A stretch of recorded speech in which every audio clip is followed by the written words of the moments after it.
নমস্কার বন্ধুরা, আমি আপনাদের সবার সার্বিক সুস্থতা কামনা করে আজকে হাজির হয়েছি আরেকটি নতুন ভিডিও নিয়ে। এই ভিডিওতে আমি ওভারিয়ান সিস্ট কী, কেন হয়, কাদের বেশি হয় এবং হোমিওপ্যাথিক চিকিৎসা কতটা কার্যকরী এবং সর্বশেষে আমি একটি সাকসেসফুল কেস সাবমিট করব, যেটাতে আপনাদের আত্মবিশ্বাস বাড়বে বা কনফিডেন্স বাড়বে। এই জন্য কিন্তু আমি কেসটা লাস্টে দেখাবো।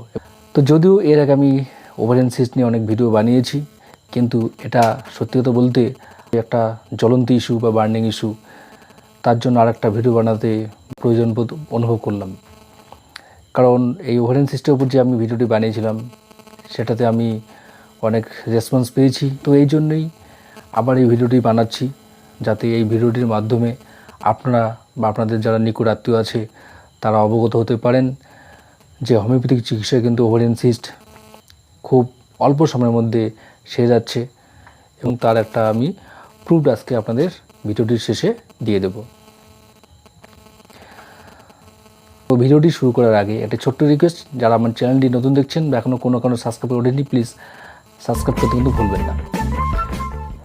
তো বন্ধুরা, এখন আমরা জেনে নেব ওভারিয়ান সিস্ট কী। তো এর আগে জানা দরকার যে ওভারি বা ডিম্বাশয় কী। তো আমরা প্রত্যেকেই জানি যে জরায়ু বা ইউটেরাসে দুদিকে দুটি ডিম্বাশয় বা ওভারি থাকে, বাঁ দিকে বাম ডিম্বাশয়, ডান দিকে ডান ডিম্বাশয়।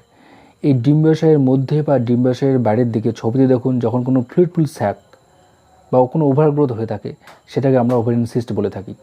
সাধারণত ওভারিয়ান সিস্টগুলি 1 থেকে 3 সেন্টিমিটার পর্যন্ত হয়ে থাকে, তবে কোনো কোনো ক্ষেত্রে 15 থেকে 30 সেন্টিমিটার অবধি হতে পারে। উৎপত্তিগতভাবে এই ওভারিয়ান সিস্টগুলোকে দুটো ভাগে ভাগ করা হয়েছে, একটা হচ্ছে ফিজিওলজিক্যাল আর একটা হচ্ছে প্যাথোলজিক্যাল। তো ফিজিওলজিক্যাল সিস্ট সাধারণত যে ফলিকুল আছে সেখান থেকে ডেভেলপ হয়ে থাকে, সেটা আমরা পরে বিস্তারিত আলোচনা করছি। আর প্যাথোলজিক্যাল সিস্ট হচ্ছে যখন সেলগুলির অ্যাবনর্মাল গ্রোথ হয়ে থাকে, যেটা কিন্তু খুবই ডেঞ্জারাস, এমনকি এখান থেকে ওভারিয়ান ক্যান্সার পর্যন্ত হতে পারে। তো এখন আমরা ফিজিওলজিক্যাল সিস্ট নিয়ে আলোচনা করব। তো যখন ফলিকুলগুলি যে এগ বা ওভাম রিলিজ করে থাকে, সেটা যদি কোনো কারণে রিলিজ না হয়ে থাকে বা অনেক সময় ওভাম রিলিজ করার পরেও কিন্তু ফলিকুলগুলি যদি শুকিয়ে না যায় বা হেলদি থেকে যায়, কিন্তু সেখান থেকে কিন্তু অনেক সময় এই ওভারিয়ান সিস্টগুলি ডেভেলপ করে থাকে। কিন্তু এই ধরনের ওভারিয়ান সিস্টগুলি কিন্তু সাধারণত কয়েক মাসের মধ্যেই অটোমেটিক বা আপনাভাবেই অদৃশ্য হয়ে যায়।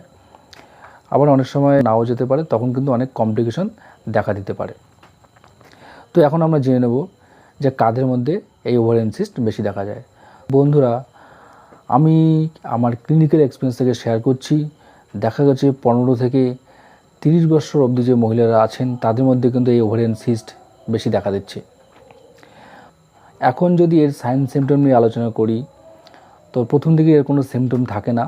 কিছু লক্ষণ দেখা যায়, যেমন হঠাৎ করে ওজন বেড়ে যাওয়া বা আক্রান্ত মহিলার বয়সন্ধিকালে যে কিশোরদের মধ্যে গোপ ওঠা শুরু হয়ে থাকে, সেরকম অনেক মহিলার গোপগুলি প্রমিনেন্ট হয়ে থাকে। এছাড়া তাদের যে মাসিক চক্র বা যে মেনস্ট্রুয়েশন সাইকেল যেটা রয়েছে সেটা কম হতে পারে এবং পিছিয়ে গিয়ে থাকে, এটাই কিন্তু বেশি আমরা দেখে থাকি।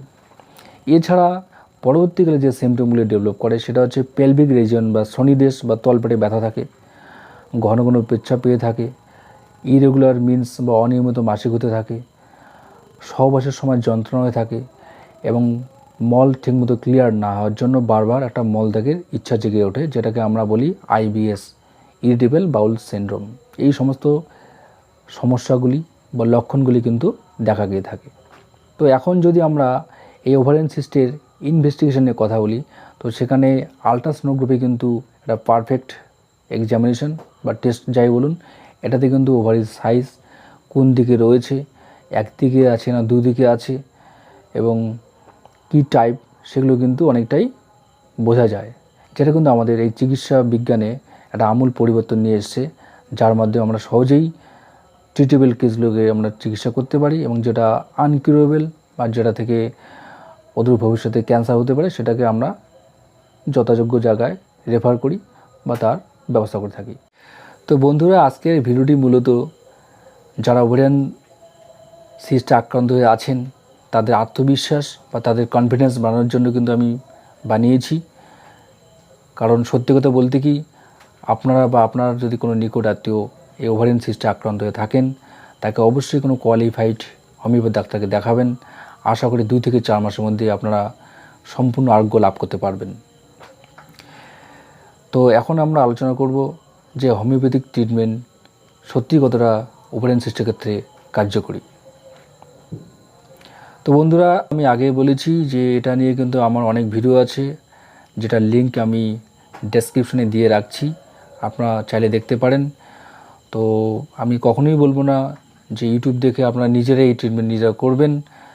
তবে কোন কোন ওষুধগুলি বেশি ব্যবহৃত হয় সেটা আমি বলে দিচ্ছি, কিন্তু বারবার বললো যে নিজে চিকিৎসা নিজে করবেন না, কোনো কোয়ালিফাইড বা পার্শ্ববর্তী কোনো এক্সপার্ট হোমিওপ্যাথকে আপনারা কিন্তু দেখাবেন বা তার পরামর্শে চিকিৎসা গ্রহণ করবেন। তো যে ওষুধগুলি খুবই ব্যবহৃত হয়ে থাকে এবং যাদের উল্লেখযোগ্য রেজাল্ট রয়েছে, যেমন apis mel, sepia, pulsatilla, calcarea carb, fraxinus americanus mother এবং অরামিউ ন্যাট্রোনাটাম 3X, এই ওষুধগুলি কিন্তু খুবই কার্যকরী হোমিওপ্যাথিক ওষুধ। তো বন্ধুরা, এখন আমি যেটা বলেছিলাম যে আপনাদের একটা কেস দেখাচ্ছি, সেটা কিন্তু হেমারেজিক সিস্ট ছিল। হেমারেজিক সিস্ট একটু বলে নিই, যারা নতুন শুনছেন, যে ওভারিয়ান সিস্টের মধ্যে অনেকগুলি সিস্ট থাকে যেখান থেকে কিন্তু কন্টিনিউয়াস ব্লিডিং হতে থাকে। তার জন্য আক্রান্ত মহিলারা কিন্তু অ্যানিমিক হয়ে যান এবং তাদের মেনস্ট্রুয়াল ব্লিডিংও ঠিকমতো হয় না। তার কারণ একটাই। তো সেই কেসটা আমি দেখাচ্ছি, দেখুন।